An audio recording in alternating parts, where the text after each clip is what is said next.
What's up, everybody? Welcome to DFS by the Numbers. This is my betting breakdown for UFC Vegas 11. And what a card we have here. 14 fights. Going to kind of skim through it here. Just talk about this card from a betting perspective only. If you guys want my other breakdowns, I posted 2 throughout the week. My live stream, the after weigh-ins breakdown, and then also my breakdown that was posted on Thursday morning. Before we get started and get into it, if you guys can leave a like, subscribe if you have not yet, would really appreciate that a ton. And of course, all my betting content is free. This Final Thoughts video will always be free. I'll always be posting my bets on social media. But if you are interested in some more extra content or supporting me more, I did open up a betting tier on Patreon. A lot of you guys have signed up already. I just post my bets throughout the week, and I do a video breakdown breaking down each bet and why I bet it, and also an article that's posted as well. I'm just talking about all my bets and just breaking it down a little bit more. And then, of course, the model you see here is $10 a month, $2.50 a week. If your unit bet is like anything over like $5, I think it's a fantastic value. It's great, having this model, seeing all the stats and all that. And a lot of people ask, like, how can I donate to you? Like that's one way to donate. So. Really appreciate everybody that signed up. With that said, we're going to get into the video here. Like I said, we have 14 fights on the card. Going to not break it down all that much, just going into it from a betting perspective. We'll start with Tyson Nam versus Jerome Rivera. Nam is minus 170. Man, I think if I was to bet Nam, it would be plus 135 by KO. I don't really see him winning a decision. He could, but I don't really see it. He's not someone who goes out there and wins a bunch of decisions. Pretty much knockout or bust in a lot of Nam's fights, because he just does not throw much whatsoever. I think the small cage could help him, force a little bit more action, but I think he's a much better fighter here. So I don't hate people taking a shot on Nam whatsoever. I'd personally just bet it by KO. Rivera is plus 160. I think he has a path to victory, and that's maybe getting takedowns, although Nam has not been taken down in the UFC, or just out-voluming Nam. So I think it's really sketchy, but if Nam wins, it's going to be by KO. By the way, if you guys, I'm going to be posting more bets throughout the day. I have 5 bets now. I'm going to be posting maybe one more. There is another spot I'm looking at, so make sure you guys follow me on Twitter, DFS_numbers, Instagram, DFS by the numbers. I'll be posting my bets around like noon, as always there. TJ Laramie versus Derrick Mitter. This is the first leg to my 2-leg parlay. I have TJ Laramie. I like him quite a bit in this fight. Mitter is submission or bust. First rounder, submission or bust. And from what I saw from Laramie, good submission defense, good wrestling. He's going to be the better striker here, more path to victory. If he can survive that first round, those first couple of minutes, he's going to win this fight. It kind of reminds me of the Quarantillo and Nelson fight, where Quarantillo really needed to watch out for that first round. Same thing here. Watch out for that first round. You get the job done. I got it at minus 300 in that parlay. Andre Ewell versus Jerome Rivera, minus 220 Ewell.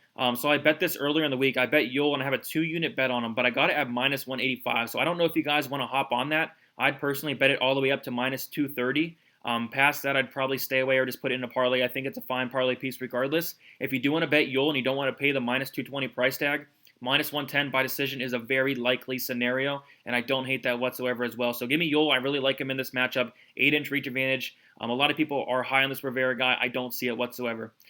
Newson versus Randa Costa, and a tough fight to call. It can go either way. I'm picking Costa, but I'd rather just bet the under 1.5, and that's what I did. I bet the under 1.5 at plus 105. Costa's never went past that 1.5 mark in his career, and we saw him go into the second round once, and he basically just dropped down, tired, got submitted by Brandon Davis, got hurt. So I really like that under 1.5 at plus money. It's very, very tempting. I had to jump on it. And Newson's able to finish the fight as well, whether it's submission. I do not like what I saw from Costa's submission defense. And I think both guys have the power to knock each other out. So Costa's going to come in here like a madman trying to finish the fight, and it could be to his benefit or it could be to his detriment. So under 1.5 is another bet of mine. Jessica Rose Clark, Sarah Alport. Not going to touch on this fight all that much. I'm picking Alport because I think she has a path to victory, which would be taking down Rose Clark, maybe grinding her on the mat, have some top control. But other than that, Clark's going to be the better striker. I think it's going to be very close. I do not like the line of minus 215. I think if you would bet this, probably take the dog. I think the value's there.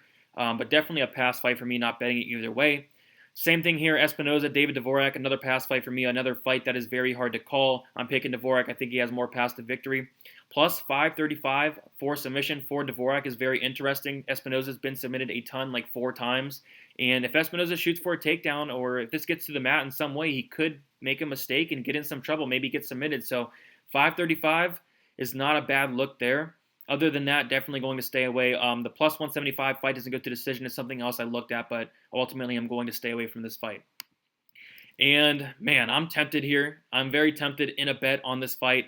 Bueno Silva minus 250. Romero Barella plus 230. I think she's the much better fighter. Bueno Silva. I have a Hail Mary parlay that I did and I posted on Patreon. I'm probably not going to add this into my Hail Mary parlay. This is not one of the 8 legs I have as of now. I'm probably just going to stay away from it because it is, kind of a sketchy fight. But it looks too good to be true. Like minus 250, I think she should be a little bit bigger of a favorite. Plus 200 by a submission. I think a submission's live. Plus 650 for a KO. That is very interesting. Barella is very chinny. She's been knocked out 3 times in women's MMA. It's pretty crazy to think about. But ultimately, the plus 145 is something I'm really looking at. Have not bet it yet. Make sure you guys follow me on social media just in case I do. But I probably should stay away. But it's so tempting because I do think if she wins, it's either by a knockout or a submission. Barella's just not great. And I do like what I see from Bueno Silva. So plus 145 is definitely a potential look for me. Rashad Beckett versus Damon Jackson. Sketchy fight here. I think the stylistic matchup does favor Beckett, but he's been knocked out twice. Kind of a busted prospect. I'm still high on the guy, but Jackson's a dangerous dude. He's been in the UFC before. He's very good on the ground, very good submissions, and I don't think that will work out all that great against Beckett, but I don't know. Just a sketchy fight. I'm not going to parlay Beckett at minus 365. I am leaving him out of my Hail Mary parlay. The minus 105 fight doesn't go to decision as a decent look. Beckett has been knocked out twice. Damon Jackson's been finished in all 3 of his losses. So that's something to look at there. Kevin Holland versus Darren Stewart. This is the other leg to my 2-leg parlay. I have Kevin Holland with TJ Laramie, and typically I do not like trusting Kevin Holland with my money. It's just this matchup is fantastic for him. The paths to victory are there, whether it's taking Stewart down and submitting him, and I'm not expecting that because he hasn't really done that lately. He has 1 takedown in his last 4 fights, but the path to victory is there. I'm sure he knows. And then just outpoint him. He's going to have a decent reach advantage. He's going to be the better striker. I'm not all that high on Darren Stewart. Darren Stewart is knockout or bust, and it's really hard to knock out a guy like Kevin Holland who has an iron chin. So really like Kevin Holland. I think the paths to victory are there.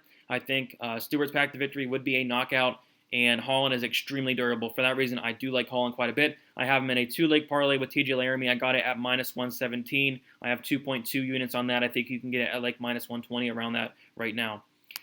Mackenzie, Dern, Randa Marcos.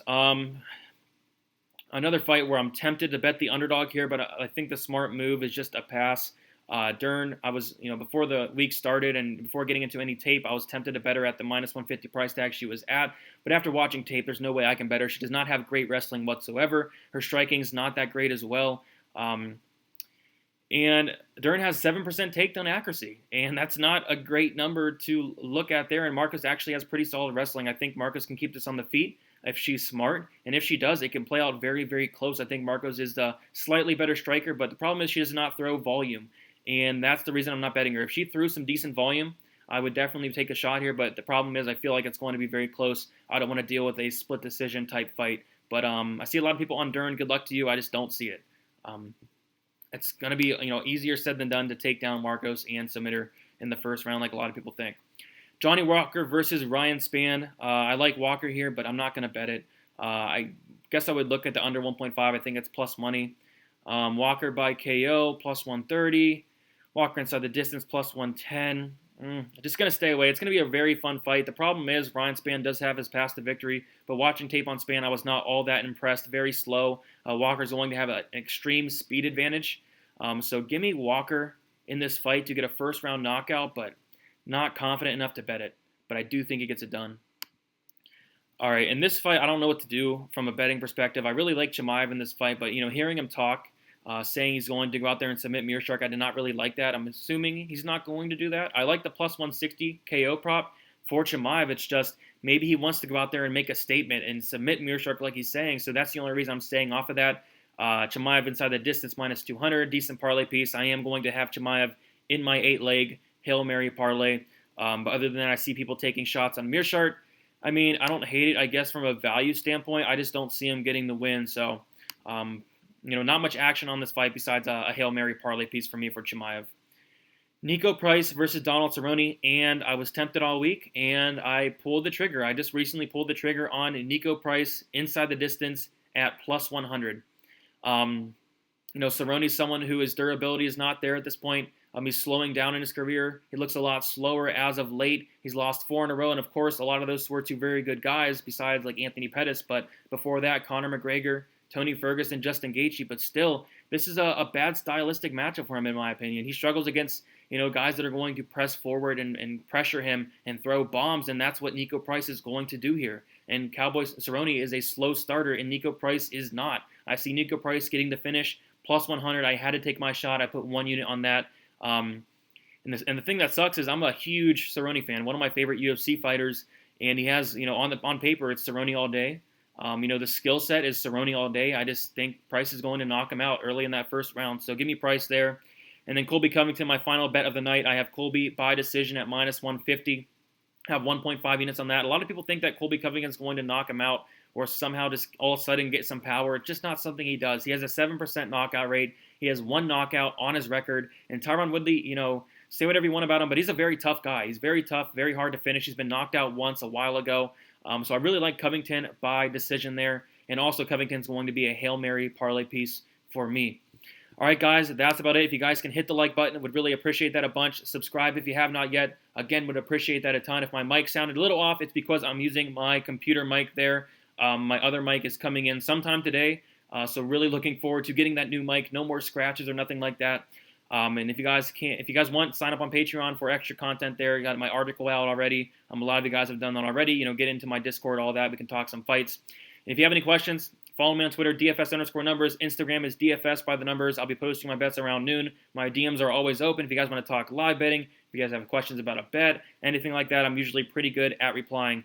With that said, if you guys have any bets, good luck. If you guys are going the other way, good luck. And let's make some money.